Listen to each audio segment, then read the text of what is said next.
포유류 분자 저울 시스템의 원리.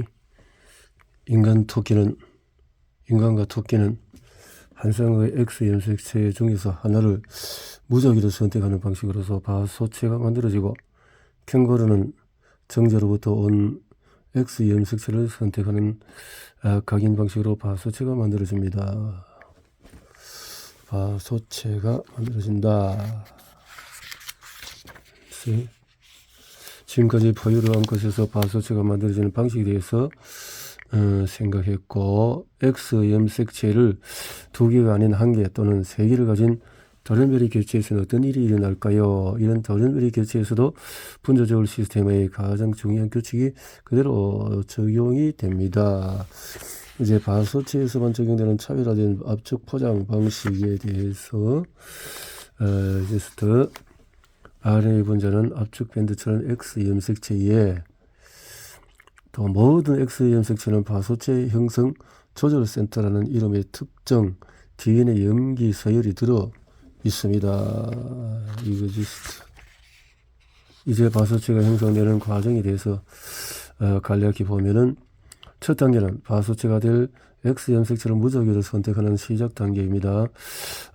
초기 배아 시기의 개시 단계가 됩니다. 여기서 XIC의 개수를 통해 염색체 수를 확인한 후 한 개의 X 염색체만 전사 활성 상태로 남기고, 나머지 X 염색체는 바소체로 만들기 시작합니다. 선택된 X 염색체에서는 엑시스트 유전자가 활성화되어 바소체 형성이 시작됩니다. 그러나 선택되지 않은 X 염색체에서는 엑시스트 유전자의 전사가 억제되며 염색체는 전사가 가능한 상태로 남습니다. 한번 만들어진 바소체는 성체가 되어도 변하지 않고 평생 유지될 뿐 아니라 세포 기억 원리가 적용되어서 세포 분열을 거듭해도 변하지 않게 됩니다. 새롭게 밝혀진 질환의 원인, 후성 유전의 오류. 단성 생식을 막아라. 브래드 윌리 증후군과 엔젤만 증후군은 염색체 이상이 생기는 선천성 유전 질환입니다. 브래드 윌리 증후군과 엔젤머 증후군의 원인 유전자는 15번째 염색체 위에 있으며 서로 이웃에 있습니다. 유성 생식을 하는 생물체는 유성 생식을 통해서 매우 다양한 표현형을 가진 자손을 얻을 수 있었고, 실제로 난생, 즉 알을 낳아서 번식하는 생물 종에서는 난자 단독으로 자손을 만드는 단성 생식이 빈번히 일어납니다. 포유류는 단성 생식을 막기 위해서 난자가 정자와 만나서 수정이 된 경우에만 개체 발생이 가능하도록 하는 장치를 만들었습니다. 만일 홍채 색깔 결정 유전자가 아니라 개체 발달에 영향을 미치는 중요한 유전자에 오류가 생겨서 전사가 불가능해지면 이 오류를 가진 난자는 단독으로, 다시 말해서 같은 유전자에 대해서 정자와 난자 중에서 한쪽 대립 유전자는 일반 포장으로 전사를 가능하게 하고, 포유류는 단성 생식을 막는 각인 장치를 도입하여 유성 생식을 통해서만 자손을 얻게 되었습니다. 생쥐 모델에서의 각인 현상은 각인 현상의 생물학적인 의의와 작동 원리에 대해서 알아보겠습니다. 포유류는 같은 종내에서 성별에 따라 동일한 각인 장치를 가지고 있으며 개체에 따른 차이가 없습니다. 한세대 각인, 구체적인 유전자를 중심으로 각인 장치가 개체 형질에 미치는 영향에 대해 알아보겠습니다. IGF2가 각인 유전자이기 때문에 IGF 유전자의 경우에 각인과 연관된 사람의 유전자라는 인간 유전체에도 많은 수의 각인 유전자가 들어있으며, 대부분 각인 유전자는 개체 발생에 중요한 역할을 하는 유전자라는 것이 밝혀졌습니다. 먼저 엔젤만 증후군은 또 각인 유전자와 연관되어 있던 사실이 밝혀지게 된 과정을 알아보면, 가계도 조사를 통해서 연구에 따르면 AS 증후군의 아이를 낳은 부모 중에서 AS 증후군 환자가 없었다는 사실을 알 수 있습니다. 이런 유전 패턴이 가능한 이유를 기존의 유전학 지식으로 설명해 보면, 한 가지 가능한 시나리오는 AS 증후군의 원인 유전자가 우성이고 부모가 돌연변이 유전을 가지고 있지만 알 수 없는 이유로 증상이 나타나지 않은 경우를 들어볼 수 있겠습니다. 만약 이 내용이 사실을 한다면 이것은 세대를 건너뛰어서 질병이 나타나는 격세 유전 방식과 유사하다고 할 수 있습니다. 그러나 부모 모두 우성 유전 돌연변이를 가지면서 원인을 알 수 없는 이유로 증상이 나타나지 않을 빈도는 극히 낮습니다. 따라서 이 경우에는 AS 증후군 아이의 부모가 모두 정상 경지를 나타내는 현상을 설명할 수는 없습니다. 다른 가능성은 AS 증후군의 원인 유전자가 열성의 경우입니다. 이 경우에는 부모가 AS 증후군 원인 유전자에 대한 보인자일 때 부모에게는 질병이 나타나지 않지만 아버지와 어머니로부터 모두 열성 대리 유전자를 전해받은 자식은 AS 증후군이 나타나게 될 것입니다. 그러나 항상 열성 대리 유전자를 가지고 있어서 AS 증후군을 보이는 부모에게서도 AS 증후군을 보이는 자식은 태어날 수 있습니다. AS 증후군 같은 특이한 유전 현상의 답을 찾는 열쇠는 난쟁이 증후군을 앓는 생쥐 모델을 통한 각인 현상 연구에서 찾아볼 수 있습니다. 실제로 과학자들에 의해서 AS 증후군의 원인 유전자는 부계의 각인 유전자라는 사실이 밝혀졌습니다. 앞에서 언급한 프레드 윌리 증후군과 엔젤만 증후군은 서로 다른 각인 유전자에 의해서 발생하는 대표적인 유전 질환입니다. 자, 반면에 모친로부터 절단된 15번째 염색체를 물려받은 자식은 AS 증후군을 앓게 됩니다. 죽은 유전자가 클러스트 각인과 이제 각인 6 유전자 부계에서 발현되지 않는 기적을 알아보겠습니다. 난자에서 제공되는 15번째 염색체의 경우에는 각인 저주 상태의 메틸화가 되어서 세포기억 시스템의 기적은 다세포 생물의 몸은 다양한 구조와 기능을 가진 세포로 구성되어 있습니다. 그런데 한 개체를 구성하는 세포들은 모두 똑같은 유전 정보를 가지고 있습니다. 하나의 세포인 수정란으로부터 만들어졌기 때문입니다. 각 세포는 자신이 가지는 엄청난 양의 유전 정보 중에서 일부만을 사용해서 세포의 기능을 수행합니다. 그래서 이처럼 후성 유전적인 시스템에 의해 전사 발현 여부가 정해진 유전체를 후성 유전체라고 합니다. 수정란은 세포 분화 과정을 통해서 다양한 세포로 발달합니다. 이때 후성 유전 조절 시스템이 전사 온오프 스위치를 이용하여 각 세포 운영을 결정합니다.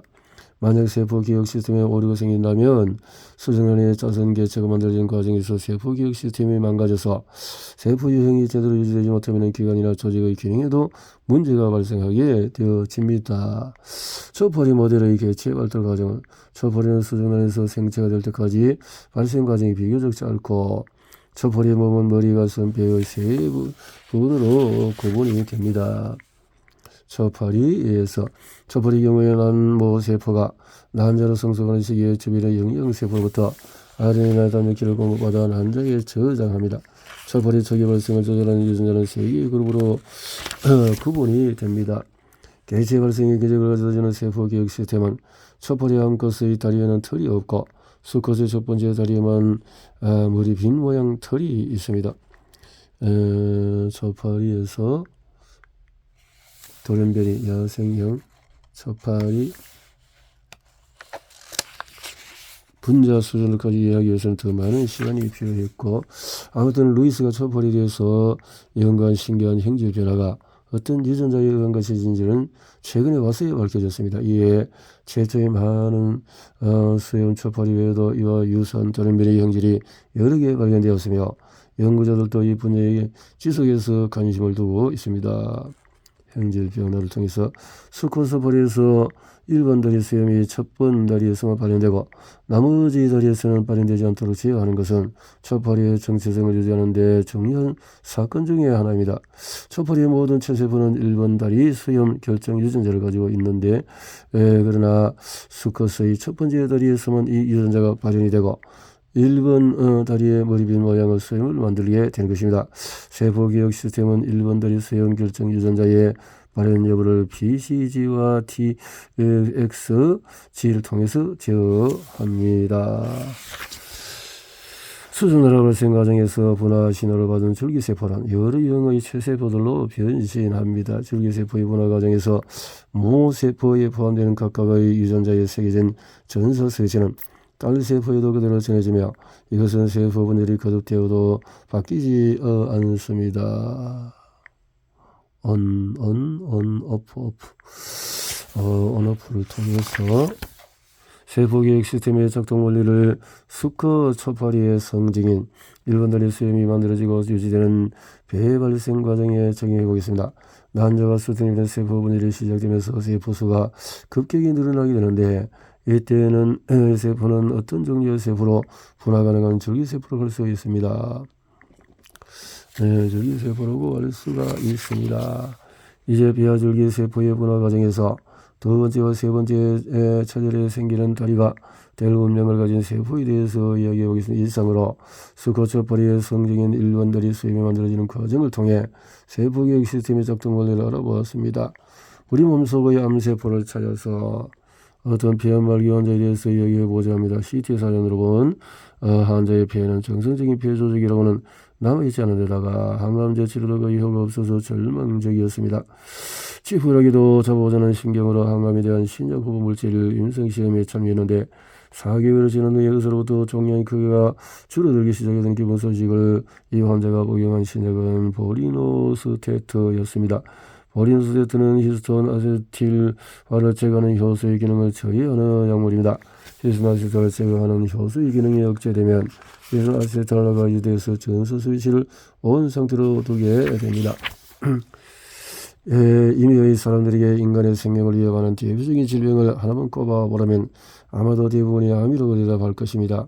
이처럼 모두가 두려워하고 피하고 싶어하는 암이라는 질병을 일으키는 주요한 원인은 외부로부터 온 바이러스 때문이 아니라 본래는 정상적으로 기능해야 할 자신의 세포가 변형되어 버린 탓입니다.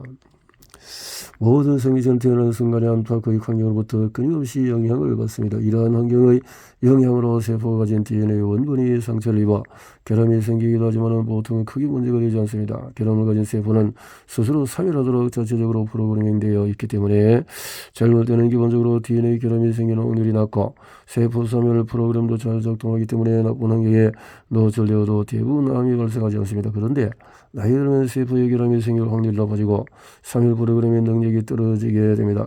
암세포가 만들어지는 원인은 다양한데 그 중에 핵심 원인은 유전자의 기능 오류로 인한 것입니다. 유전자 기능의 오류로. 자, 암세포의 기본 특성과 발생 원인은 다세포 생물체에서 세포 정식은 필수적인 과수형입니다. 세포 정식은 수정란의 발생 과정이나 성체로 성장하는 과정에서 꼭 필요하다고 볼 수가 있습니다. 정상세포의 세포 정식 조절 시스템은 자동차 엔진 시스템에 비유할 수가 있습니다. 자동차 엔진은 가속장치와 제동장치로 되어 있습니다. 여기서 자동차의 가속장치나 제동장치에 결함이 생기면 주행 중에 속도를 제한하는 것이 힘들어지고 큰 사고로 이어질 수 있게 있습니다. 이와 마찬가지로 세포의 경우에도 세포 정식 초기 인자와 억제 인자의 결함이 생기면 세포 정식을 제어하지 못하여 무한 정식하는 종양이 생길 수가 있습니다. 종양, 정상세포, 암세포가 자살 프로그램을 피하는 방법에 의해서 자살 프로그램은 우리 몸의 면역세포 성숙 과정에도 필수적입니다. 면역세포는 단백질 분자를 인식하는 촉을 가지고 있습니다. 면역세포는 우리 몸을 구성하는 단백질 분자에는 면역 반응을 일으키지 않고 외부에서 들어온 단백질 분자만을 인식하여 제거하는 특징이 있습니다. 만일 자신의 단백질 분자에도 면역 반응을 일으켜서 파괴한다면 심각한 문제가 발생할 겁니다. 따라서 면역세포 성숙 과정에서 외부 단백질이 아닌 자신의 단백질을 인식하여 반응하는 면역세포로 제거하는 과정은 매우 중요하다고 이 과정에서 세포 자살 프로그램이 이용됩니다. 우리 몸에서는 다양한 이유로 자살 프로그램이 가동되며 정상세포는 자살 프로그램의 신호를 받으면 죽음으로 받아들입니다. 그러나 암세포는 자살 프로그램의 지시를 받아들이지 않습니다. 암세포는 자살 프로그램의 신호를 차단하거나 생존 신호 물질을 만들어서 자살 프로그램을 무력화하는 방법으로 살아남습니다. 그리고 그렇게 살아남은 암세포는 무한히 정식합니다. 종양의 발생은 종양 억제 유전자의 결함에 의한 것과 원바람 유전자의 결함에 의한 것으로 나눌 수 있습니다. 종양 억제 유전자의 결함과 원바람 유전자의 결함이 종양을 유발하는 방식은 완전히 다릅니다. 자, 이렇게 되어져서 해서 알프레드 누드슨이 제안한 암 발생 관련 가설은 지금은 여러분이 너무도 당연하게 생각할 정도로 간단해 보일지만 그 당시는 매우 특별하고 의미가 있는 것이었습니다. 이제 원바람 유전자의 결함으로 종양이 유발되는 경우를 살펴보겠습니다. 원발음 유전자는 세포 분열을 촉진하는 유전자이며 세포 증식이 필요한 상황에서만 정상적인 세포 분열이 일어나도록 돕는 역할을 합니다. 가장 원발음 유전자의 활성이 필요 이상으로 강해지는 이유에 대해서 첫 번째는 유전자 증폭으로 원발음 유전자의 개수가 비정상적으로 많아지는 경우입니다. 우리 몸에서 종양이 발생하는 과정은 종양의 종류에 따라서 다르고 매우 복잡합니다. 종양세포는 여러 가지 면에서 정상세포와 다릅니다. 우선 섭취하는 에너지원의 요구량에서 큰 차이가 있습니다. 세포 분열 속도가 빠른 종양세포는 에너지원인 포도당 소모량이 정상세포와 비교되지 않을 정도로 많습니다. 후성유전자의 오류에 의한 돌연변이 종양 억제 유전자의 기능 상실로 종양이 발생하는 경우에는 오류가 생긴 종양 억제 유전자의 기능만 회복해주면 암세포 성장이 멈추리라고 유추할 수 있습니다. 만약에 환자의 암이 후성유전적인 오류로 생겼다면 이런 오류는 보리노스 테스와 같은 후성유전학적인 관련 약물 외에는 고칠 수가 없을 것입니다. 이제 종양 억제 유전자에 생기는 후성유전 오류에 대해서 알아보겠습니다.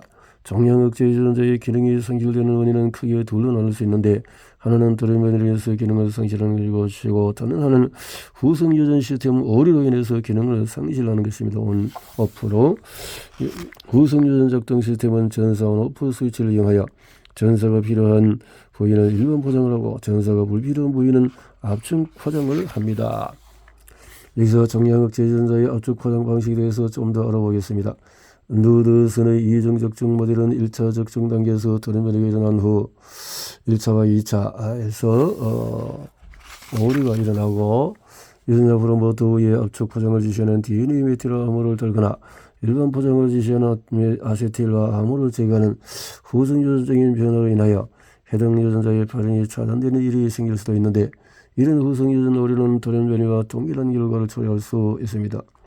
후성 유전학에서 차진암 치료의 새로운 길은 2000년에 들어오면서 후성 유전학에 관한 연구로 개발된 약물이 판매되기 시작을 했습니다.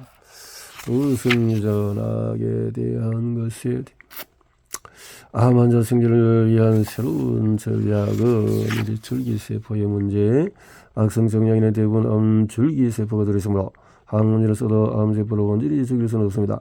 암줄기세포는 항암제를 세포 밖으로 배출하는 범부 기능이 매우 발달했기 때문에 그렇습니다. 이렇게 항암제로 죽이기 어려운 암줄기세포 때문에 항암제 내성이 생기거나 암이 재발하게 됩니다. 오히려 특히 후성유전적인 기술로 개발한 또 암줄기세포 치료제를 기존의 항암제와 병행해서 또 이렇게 해볼 수 있다. 라는 것이고, 과연 후성유전 변화는 우리가 하는 선택과 노력으로 또 안정적으로 운명에 반영할 수 있을까요? 후성유전학은 지구상의 생물이 얼마나 영리하면서도 적극적으로 환경 자극에 적응해 나간지를 이해할 수 있게 만들어주는 학문입니다. 생명을 지닌 개체는 살아가는 동안에 다양한 환경 자극을 계속해서 받습니다. 환경의 영향을 이와 반대로 긍정적인 환경에 노출된 경우에 해마부의 신경세포에서 뇌율의 신경영양 인자 유전자 발현을 유도하는 후성유전적인 변화가 생기며 이로 인해서 기존의 신경세포 보호뿐 아니라 새로운 신경세포 형성이 촉진된다는 사실이 밝혀졌습니다. 세포에서 기존 후성유전적인 기록은 단순한 삶의 흔적이 아닙니다. 선천성 당뇨병원인 유전자를 가진 쌍둥이 형제를 볼 때도 그렇게 후성에 또 이렇게 쌍둥이임에도 발병의 차이가 심하게 나는 경우를 생각하면 후성 유전적인 변화의 중요성을 새삼 느낄 수가 있습니다.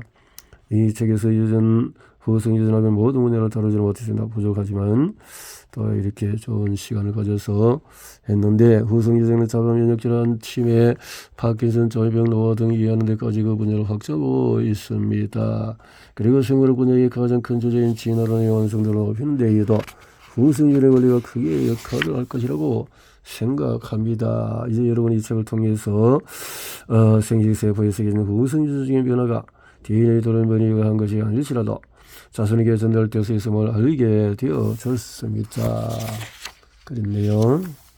자, 이렇게 해서 후성유전학적으로 해서 세포 기억의 오류와 암 발생에 대해서 후성유전에 대한 이해로 암바스 생체 시기를 관리하는 후성유전. 우리 인간은 보통 해가 뜨면 활동하고 해가 지면 잠에 수면 주기가 있다라는 건데요.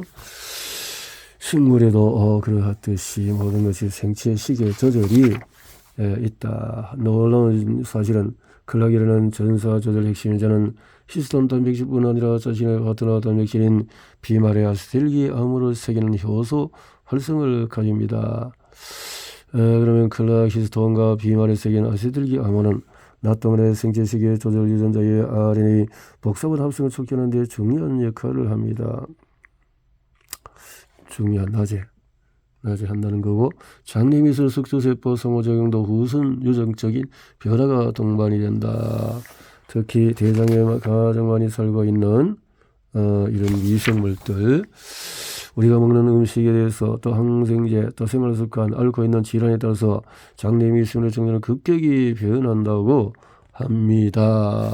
급격히 무엇을 먹느냐에 따라서 이렇게 변한다. 후성유전이란 극장의 레드카펫을 빛내는 비암화 RNA에 대해서 후성유전에 대해서 본래 DNA 속의 유전자 정보의 복사본인 전령 RNA는 한 번 만들어지면 수명을 갈 때까지 단백질을 만드는 데 사용되고, 하지만 놀랍게도 이중나선 RNA 세포 속에 이미 만들어져 있던 전령 RNA 복사본을 직접 없애거나 번역 과정을 방해하여 단백질을 만들지 못하게 하는 능동적인 방식으로 유전자 발현을 관리합니다. 이는 한번 만들어진 전령 RNA 복사본의 유효기한이 자연 소멸 방식으로 전해진다고 생각했던 것과 달리 호르몬 같은 외부 신호의 지시에 따라서 전령 RNA 수명이 이중나선 RNA에 유리한 초소형 RNA에 의해 능동적으로 제어될 수 있음을 말해 줍니다.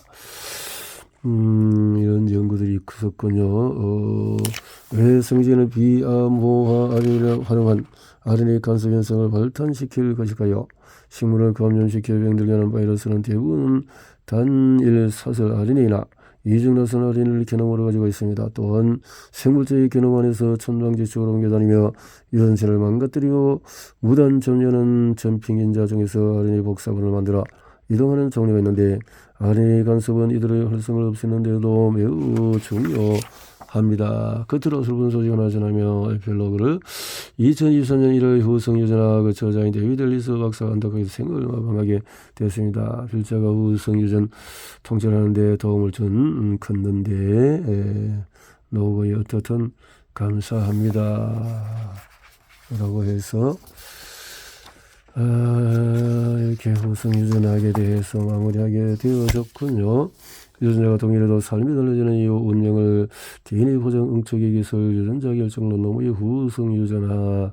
인간을 보면 모든 생물 유전체의 변화에 따라서 만들어져 갈 수 있고, 후성유전학은 암, 노화, 유전병, 생체 시기 등 생명 현상을 설명하는 것은 물론이고 진화의 설명 범위를 더 넓히고 있다. 정영규 교수나 유전자 발현의 후성유전학적인 조절 연구하고 암줄기 세포의 특성을 분석하는 일선의 현장 연구자이다.